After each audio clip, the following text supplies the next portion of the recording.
love how you come out of the station right there. There's a 5,000-year-old wall. There's the old city wall right there. Pretty cool. Well, it is pretty early. It's not too early. It's 7 o'clock on a Saturday here in Rome, which I guess is early for Rome because nothing's open right now, as you can see. And I'm on my way to the central station, to the metro, and we're gonna go take probably a bus or the metro to the Vatican City and see what we can see there. So come along. Over there is the 64 bus that says St. Peter Station.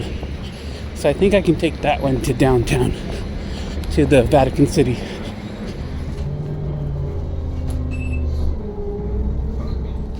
So the way this trip all began is like a month ago. I was looking for a cheap plane ticket, and I saw this really cheap flight to Rome from California for just $500 USD on Skyscanner. So I instantly booked it, but then I was trying to figure out what to do in Rome. Not very hard to figure out what to do in Rome. And I saw that it was the Jubilee year, and right when I got to Rome, it was going to be when the Pope was going to have a very special audience for workers, so I registered as a pilgrim and surprisingly got a ticket. The security for the Papal Audience is kind of insane. You get checked 3 times, twice by the Italian police, and then again by the Vatican Army.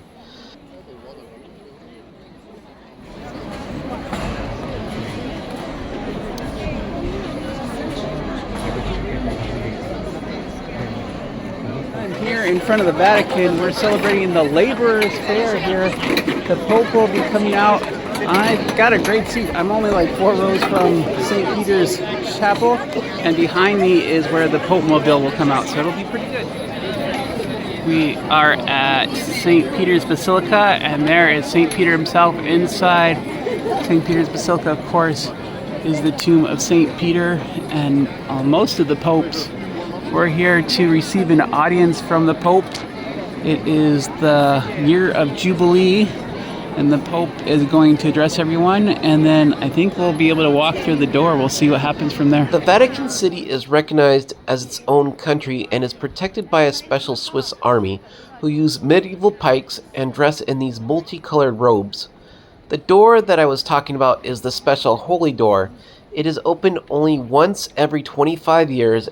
In the year 326, King Constantine built a church on top of what was believed to be St. Peter's Church, and that is how we got the Basilica of St. Peter. The church you see today was finished in 1612 and took about 100 years to finish. The main architects were Bramantes, Michelangelo, and Maderno. 8 giant columns support the statues of Jesus Christ and the 11 apostles. St. Peter is not there because he is at ground level holding the keys, which represent the keys of the priesthood of Christ. 248 columns stretch from the Vatican, designed by Bernini. They are meant to make you feel like the Vatican is hugging you. In the center is an obelisk brought from Egypt by Romans. Before being a church, the Vatican was the site of Roman chariot races. To the top right of the columns is the papal apartments. This is where the Pope has lived since 1870, which is when Italian forces took over Rome. Under the mosaic of the Virgin Mary on the right is the Pope's room, and sometimes on Wednesdays he will bless the people from this room.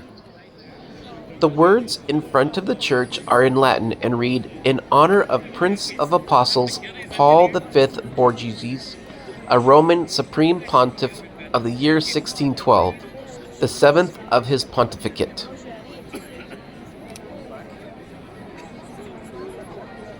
The Roman part cannot be understated, as many ceremonies that take place in the Papal Audience go all the way back to Roman times. Before the ceremony begins, the ancient kingdoms come in procession with banners, drums, and trumpets. This goes on for about a half an hour.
Along the way, the papal household will officially recognize groups coming in, and they cheer as their names are read.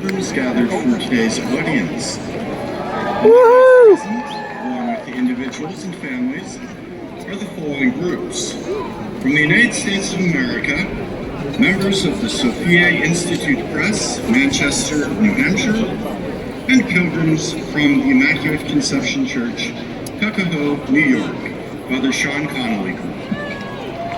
We also welcome the newly married couples present. To the left of the stage is the areas for the king and queens. The queens of the kingdoms of Spain, Belgium, Luxembourg, and Monaco have privilège du blanc, meaning they are allowed to wear white in front of the Pope. After the announcements, the Pope comes out into the audience in his Pope Mobile. This is where I had a very surreal moment, but I will talk about that later. It was very nice of the Pope to come and stop briefly with the people. Every once in a while he would stop his Pope Mobile and he would bless a baby.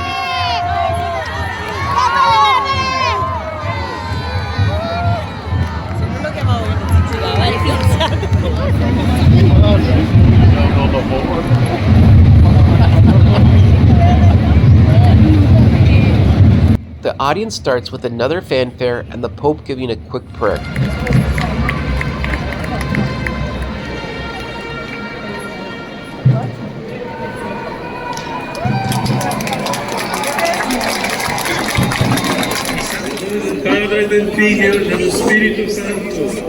Amen. The first part of the ceremony was the reading of the Bible in several languages.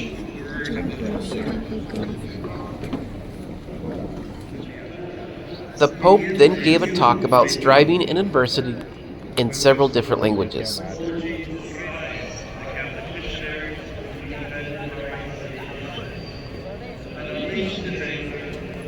Cuyos ejemplos nos edifican en nuestro peregrinar hacia la casa del Padre Celestial, laicos del Congo y en África. Isidoro conoció a Cristo gracias a los misioneros. After the talk, we all sang in Latin, and the Pope gave a special blessing over the congregation and an invitation to enter into the Holy Door.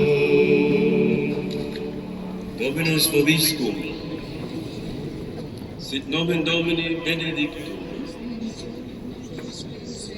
adiutorium nostrum in nomine Domini.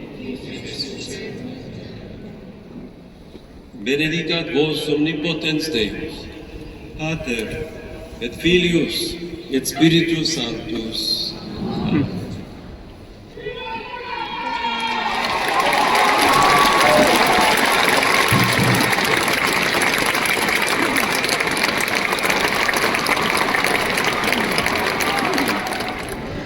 Getting 25,000 people through a door is not an easy task. I think this was probably the longest part of the event. Luckily, there was a lot of colorful entertainment along the way, but it was kind of a sea of humanity.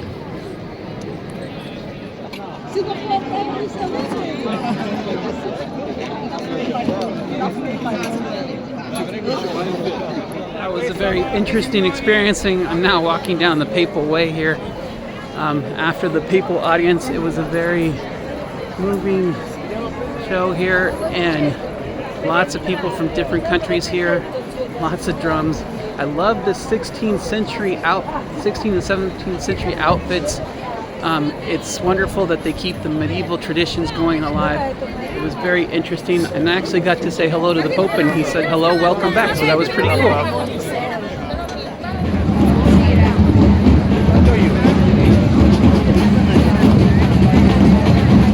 The yellow hats were worn by many to commemorate the occasion, but they had to be taken off at the doors of the basilica. The history of the Holy Door goes back to the 1400s when people were going to Rome for a pilgrimage, but it had turned into more of a commercial affair than a spiritual affair. So the Pope decided to just seal up the first door and say that you could only go through the Holy Door after a special ceremony. This ceremony is now done once every 25 years.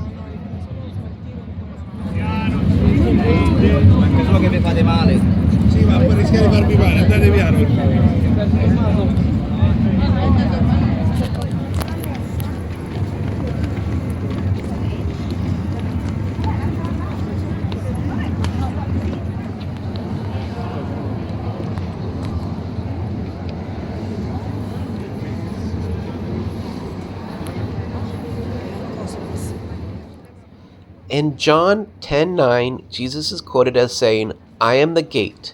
Whoever enters through me will be saved."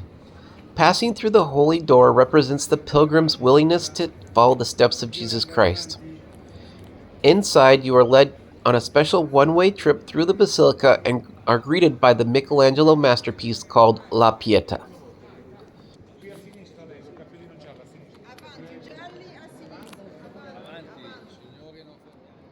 This is the tomb of Saint Pope John Paul II. The Vatican has 148 popes buried in its walls, while about 91 of those tombs are still intact.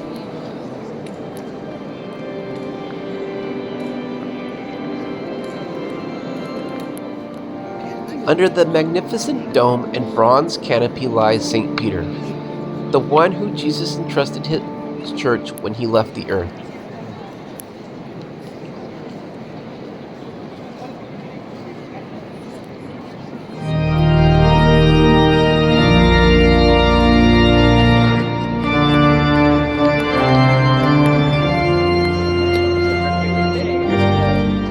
Behind St. Peter's tomb is the main altar with the throne of Peter. It is said that this is the golden cased chair that was used at the Last Supper. I'm not sure they used traditional chairs back then, but the altar is no doubt beautiful. The stonework in St. Peter's is incredible. This stone almost looks like it was fabric the way it was chiseled.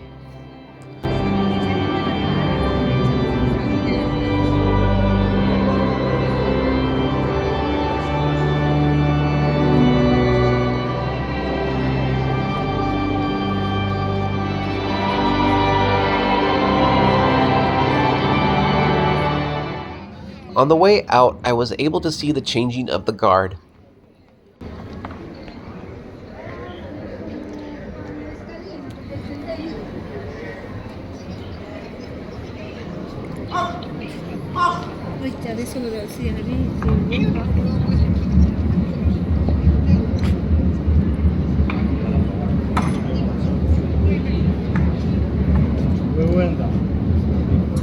That was a very memorable visit to the Vatican. I definitely will remember that one. Very special. I'm thinking to go over here to the post office and get a stamp, and then I'm going to go find something to eat. The Vatican has its own post office. Apparently there's also a Vatican pharmacy, but I didn't need that. But I did get some stamps, so that was fun. So that is going to do it for this video. Hope you enjoyed this Papal Audience video, and we will see you on the next adventure.